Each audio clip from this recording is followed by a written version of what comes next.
Hello and welcome to this week's Glasstire Top Five. It is the week of November 26th, 2020. I'm Christina Rees. And I'm Brandon Zech. And it's Thursday, as always. Happy Thanksgiving. We're coming to you with our top five list. This is a lot of shows that are actually just about to close. So, these places may or may not be open this weekend with the holiday and with everything, but, so many places are open by appointment at this point anyway. Give them a call if you want to try and see some art this weekend. Do so, wear a mask, be safe, all that jazz. All that jazz. Number five this week is a show of works by Boomin Kim. The show's called Coalescence. It opened at the end of October. It's on view through the 28th of this month, and it's at Row 2 Gallery in Dallas. It's been so interesting to watch Boomin Kim's work. I think the first time I ever went to Row 2 Gallery, they had some works by her on the wall. She uses this thread in her work. Sometimes it's taut, sometimes it's hanging. It kind of creates different imagery depending on how it's, woven together. Oh, I mean, they're technically absolutely beautifully done. They are really pleasing to the eye, too. She's originally from Korea and she finished her MFA at UNT a few years ago. She's getting more and more technically super tight and rigorous. The threads in this case kind of create landscape type abstraction.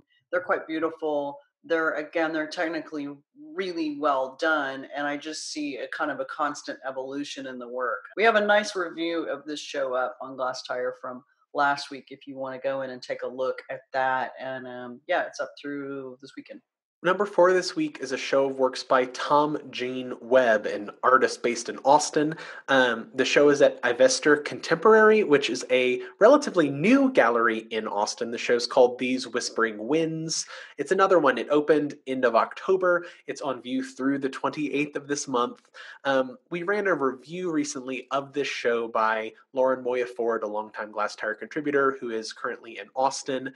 These works are really interesting because the artist grew up in London and, kind of had this fascination with the West and with Texas, as many people in London and in England are wont to have. Mm-hmm. These paintings are they're very graphic in the way that they're created. So they're using like a bold black outline on all of the shapes.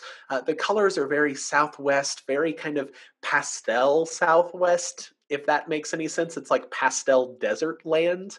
A lot of these are landscapes, or they are kind of references to Western imagery. They almost feel a little mystical and a little funny too, like these painted rock sculptures, one of which has like a nose on it. It's overall a really funky show, and these paintings are also a lot larger than you would think they are. A lot of them are like 60 or 70 inches. Overall, I didn't know this artist before Lauren wrote this piece for us, and doing more of a deep dive into him, I'm really happy he's in Austin and excited to see what he continues to make.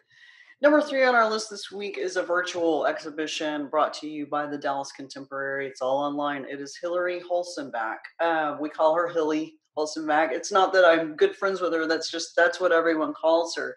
She's really good with video. These are videos. It's a selection of new videos that she's made. She has kind of a character that she's superimposed over found imagery, these real short videos. It's not going to take up a lot of your time. It's really good for your COVID attention span. I like her. You and I saw a show of her videos in a mechanic shop in Marfa, right? Mm-hmm. Kind Yeah. of first person in a working mechanic shop. Those were really smart videos. She's super slick. There's something a little bit kind of sci-fi about her. Very much about new media, narcissism, the self, and superimposing this character over all these just random kind of found images and found footage. She's sort of, I'm taking it to be sort of like the impulse these days to just kind of insert ourselves or project ourselves onto just pretty much everything that we're seeing and hearing and reading. Oh yeah. I'm part of this too. How can I be part of this too? How am I part of it? What does this mean for me? How is it important to me? How does this impact my life? It's like, so it's funny and it's a little bit dark. Yeah, she's just really slick. There's kind of I think of her as kind of like a Blade Runner artist. So she's up in North Texas, and she's been around for a little while. And you can check this out online up through I think December 20th. Number two this week is another show that we recently ran a review of, coincidentally also by Lauren Moya Ford, who's based in Austin. The show is works by Susie Davidoff. The show's called Vanishing Avians.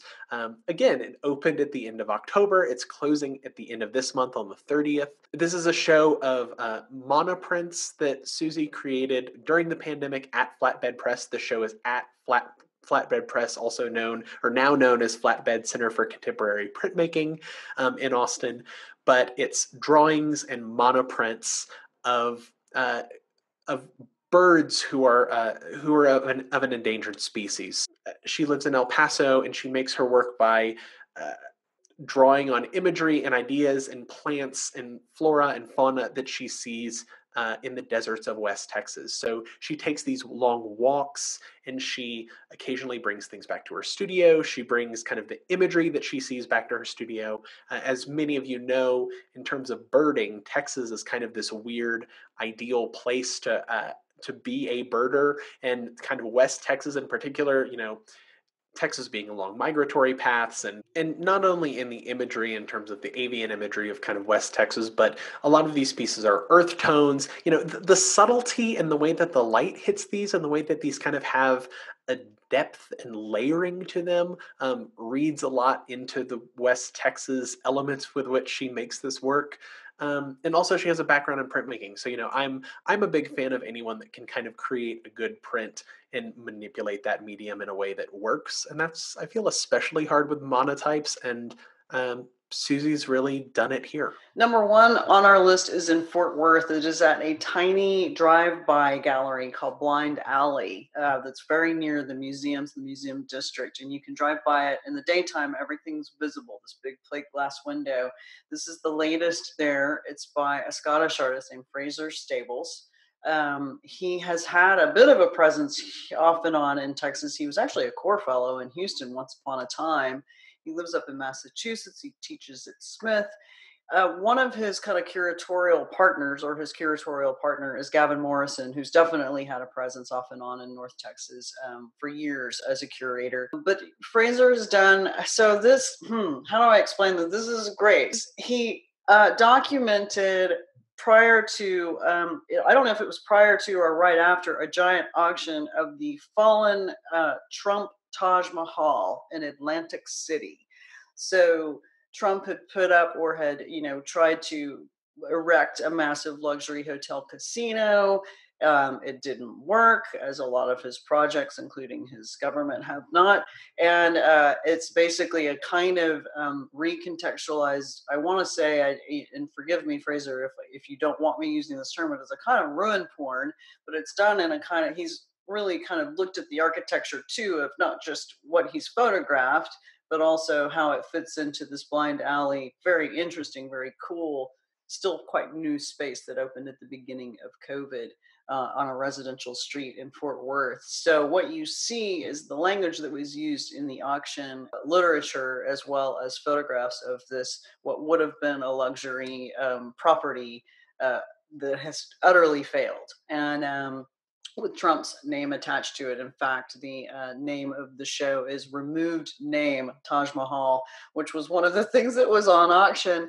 It went up on the 22nd. You can drive by it during the daytime. Again, you should be able to see the whole thing up through December 20th. So catch that while it's up. I would like to catch it while it's up. All right, so that is our list this week. So we hope that you have a happy and safe Thanksgiving.